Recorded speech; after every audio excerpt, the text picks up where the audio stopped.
नमस्कार दोस्तों, आपका स्वागत है हमारे चैनल स्पिरिचुअल वाणी में। दोस्तों, साल में 3 बार तीज का त्यौहार मनाया जाता है। हरियाली तीज, कजरी तीज और हरतालिका तीज। ये तीनों ही व्रत भगवान शंकर और माता पार्वती को समर्पित हैं। पति की लंबी आयु, संतान की खुशहाली और परिवार में सुख शांति की कामना के लिए हर साल भाद्रपद माह के कृष्ण पक्ष की तृतीया तिथि को कजरी तीज मनाई जाती है। इस साल कजरी तीज का व्रत 2 सितंबर 2023 को रखा जाएगा। मान्यता है, इस व्रत के प्रभाव से सुहागिनों को अखंड सौभाग्यवती और कुंवारी लड़कियों को मनचाहा वर पाने का आशीर्वाद प्राप्त होता है। कजरी तीज व्रत कथा के बिना अधूरा माना जाता है। आइए जानते हैं कजरी तीज की पूजा का शुभ मुहूर्त क्या है। सुबह 7:57 से सुबह 9:31 तक शुभ मुहूर्त है और अर्घ्य देने का समय रात 9:45 से लेकर रात 11:12 तक रहेगा। आइए अब सुनते हैं कजरी तीज की व्रत कथा। पौराणिक मान्यता के अनुसार एक गांव में एक ब्राह्मण रहता था जो बहुत गरीब था।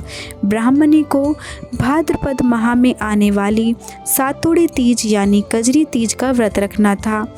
इसके लिए उसने पति से सत्तू लाने को कहा। शास्त्रों के अनुसार कजरी तीज में सत्तू का विशेष महत्व होता है। ब्राह्मणी ने पति से कहा कि उसे चने का सत्तू चाहिए। इस पर ब्राह्मण बोला कि वो कहाँ से सत्तू लाएगा। ब्राह्मणी ने कहा, चाहे चोरी करो या डाका डालो, लेकिन सत्तू लेकर आओ। धन्य होने के कारण अंधेरी रात में ब्राह्मण सत्तू लेने के लिए चुपके से साहूकार की दुकान में घुस गया। वहाँ उसने घी, शक्कर, चने की दाल को 1.25 किलो तोलकर सत्तू बना लिया। ब्राह्मण के जाते समय दुकान के नौकरों ने आहट सुन ली और वह ज़ोर ज़ोर से चिल्लाने लगे और उसे पकड़ लिया। ब्राह्मण ने कहा कि वो चोर नहीं है, पत्नी ने तीज माता का व्रत रखा है जिसके लिए वो 1.25 किलो सत्तू लेने के लिए आया था। पैसे नहीं थे, इसलिए इस तरह सत्तू ले जाना पड़ा। जिसके बाद तलाशी करने पर ब्राह्मण के पास सिर्फ सत्तू निकला, जिससे साहूकार ने कहा कि वे आज से ब्राह्मण की पत्नी को अपनी धन बहन मानेगा। उसने ब्राह्मण को सत्तू, गहने, रुपए, मेहंदी, लच्छा और बहुत सारा धन देकर दुकान से विदा कर दिया। ब्राह्मणी ने पूरे विधि विधान से कजरी माता की पूजा की। जिस तरह ब्राह्मण और इसके परिवार में खुशियों का आगमन हुआ है, तीज माता इसी तरह अपनी कृपा बनाए रखना। दोस्तों, कजरी तीज की अन्य कथा के अनुसार एक नगर में एक साहूकार रहता था। उसके 7 पुत्र थे। उनमें से 6 पुत्र स्वस्थ थे, परंतु जो सबसे छोटा पुत्र था वो अपाहिज था।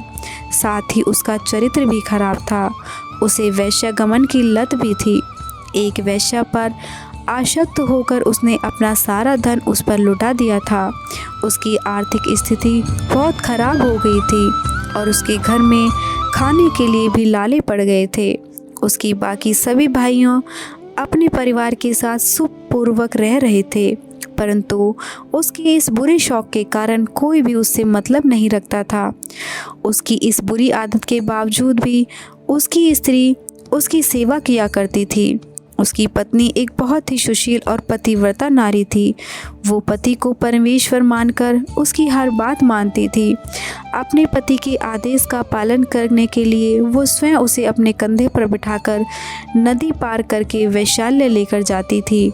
उसकी ऐसी हालत देखकर उसे उसकी पड़ोसन ने भाद्रपद मास की कजरी तीज का व्रत करने का सुझाव दिया। उसने उसे कहा, तुम भाद्रपद मास की कृष्ण पक्ष की तृतीया, जिसे लोग कजरी तीज और सातोड़ी तीज भी कहते हैं, उसका व्रत करो। उससे तुम्हारे सभी कष्टों का नाश हो जाएगा और तुम्हारा वैवाहिक जीवन सुखमय हो जाएगा। ऐसा कहकर उसे व्रत का सारा विधान बताया। जब कजरी तीज आई तो उसने पूरी श्रद्धा के साथ सत्तू बनाने के लिए पर्याप्त धन नहीं था। इस कारण वो सत्तू न बना सकी। जब शाम को पूजा करने लगी तो उसके पति ने उससे कहा कि जल्दी से ये पूजा समाप्त कर और मुझे उस वैश्या के घर ले चलो। पति का आदेश मानकर उसने पूजन समाप्त करी और अपने पति को लेकर उस वेश्या के घर चली गई। उस दिन उसका पति उसे वापस घर जाने की आज्ञा देना भूल गया, तो वो वहीं उस घर के बाहर खड़ी होकर प्रतीक्षा करने लगी। वहाँ खड़े खड़े मन ही मन वो तीज माता का ध्यान करने लगी। उसे पूजन में जो कमी रह गई थी उसकी क्षमा मांगने लगी और मन ही मन अपने सुखी वैवाहिक जीवन की माँ से कामना कर रही थी। वो अपने विचारों में खोई हुई थी। तभी मूसलाधार वर्षा हो गई और जो नदी पार करके वो आई थी उसमें पानी का स्तर बढ़ने लगा। नदी में उफान आ गया। तभी उसे एक आकाशवाणी हुई, अवतारी जवतारी दोना खोल के पी, पिया प्यारी होए। आकाशवाणी की सुनकर उसने देखा कि नदी पर एक दोना तैर रहा था। उसने उसे उठाया तो उसमें दूध था। उसने आकाशवाणी के अनुसार उस दोने का सारा दूध 7 घूंट में पी लिया। दूध पीने के बाद उसे चमत्कार सा अनुभव हुआ। वहाँ उस वेश्या का मन बदल गया। उसने उसके पति का सारा धन उसे वापस देकर वहाँ से जाने को कह दिया और स्वयं गांव छोड़कर जाने को तैयार हो गई। वो पत्नी अपने पति को लेकर अपने घर आ गई। इसके बाद से उसके जीवन में सब कुछ सकारात्मक होने लगा। उसके पति के मन में भी अपनी पत्नी के लिए प्रेम और सम्मान का भाव आने लगा। उसने वैश्यागमन का विचार छोड़ दिया और अपनी पत्नी के साथ प्रेम से रहने लगा। अपनी सभी बुरी आदतों का त्याग कर दिया। तीज माता की कृपा से उसका शरीर भी स्वस्थ हो गया और वो दोनों सुख से एक साथ रहने लगे। उससे इस व्रत के विषय में जानकर कई स्त्रियों ने कजरी तीज का व्रत करना आरंभ कर दिया और स्वयं भी हर वर्ष कजरी तीज का व्रत पूरे विधि विधान से करती थी। दोस्तों, यदि आपको कथा अच्छी लगी तो हमारे चैनल स्पिरिचुअल वाणी को सब्सक्राइब अवश्य करें और बेल आइकन दबाना ना भूलें। धन्यवाद। जय श्री राम, जय श्री राधे, जय श्री कृष्णा।